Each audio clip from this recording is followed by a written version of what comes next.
Welcome, fellow students of the course. Great to be with you again. Yes, welcome. Today we're diving into Lesson 145. My mind holds only what I think with God. And it brings in those review thoughts. 129, beyond this world, there is a world I want. And 130, it is impossible to see two worlds. And you can see how they build on what we've been exploring. Right. Thinking about Lesson 121, forgiveness being the key to happiness. It's like that cleared the ground. Cleared the barriers to true perception. And now Lesson 145 is saying, okay, now choose what fills that cleared space. Choose truth. It fits so well with Lesson 127, too, the idea that only God's love is real. If that's the only reality, then it makes sense that our minds, in their right state, hold only thoughts shared with God, which would be thoughts of love. And linking to Lesson 138, heaven is a decision we make. Lesson 145 really sharpens that point. You can't straddle the line. You can't see two worlds simultaneously. It forces a choice. How do you see this connecting to the course principles we always come back to? Well, forgiveness seems central, doesn't it? It's the way we release the thoughts not aligned with God, the judgments, the grievances. Mm-hmm.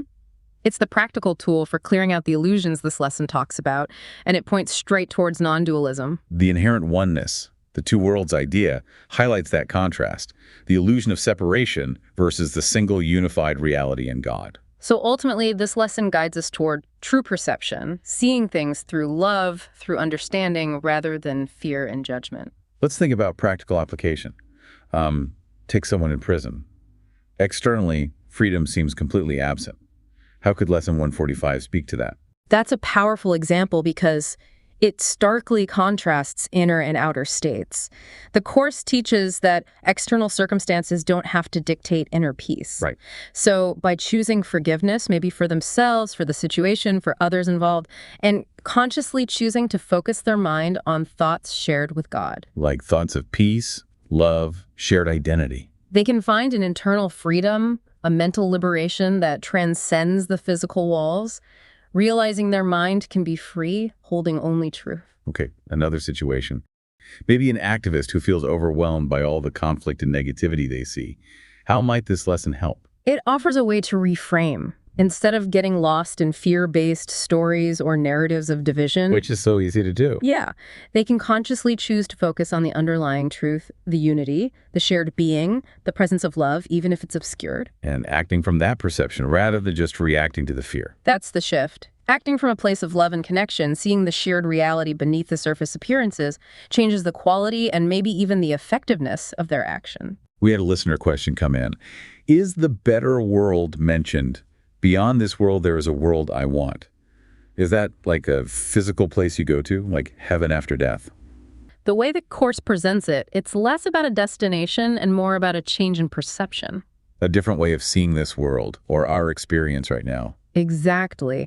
The world beyond this one is experienced through a mind shift, moving from seeing through the lens of fear and separation to seeing through the lens of love and connection. It transforms your experience here. Okay, and another related question. Someone wrote, I don't understand how to leave the real world so I can live spiritually. They're maybe getting caught on. It is impossible to see two worlds. Right. It sounds like you have to physically abandon one for the other, but it's not about leaving the physical world behind.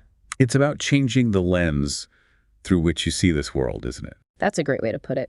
You don't need to escape the situations or people in your life.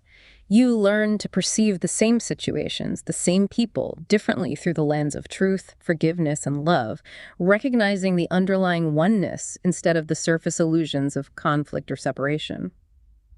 So how can we apply these ideas when we're right in the middle of something challenging? Like a conflict maybe, or a really difficult relationship dynamic? Well, the default in those moments is usually to see the division, right? To see the other person as separate, wrong, maybe threatening, to focus on the perceived problem. Definitely. That's the ego's viewpoint. Applying Lesson 145 means consciously recognizing that perception itself is part of the illusion, the world you don't truly want. And then choosing differently. And then actively choosing to invite a different perception, asking to see the situation and the person through the eyes of forgiveness and love, aligning your mind with God's thought about them, about the situation. Which is always going to be loving and see past the errors. Mm-hmm.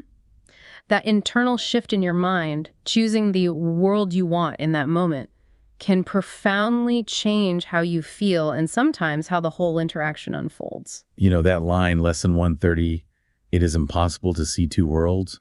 It made me think of that Tracy Chapman song, Why? Oh, interesting connection. Tell me more. How do you see that fitting? Well, the song just lays out all these contradictions, doesn't it? How we say one thing and live another. Yeah, she's brilliant at exposing those hypocrisies we often just accept. Like war disguised as peace, or actions that seem loving but are rooted in something else entirely, like hate or control.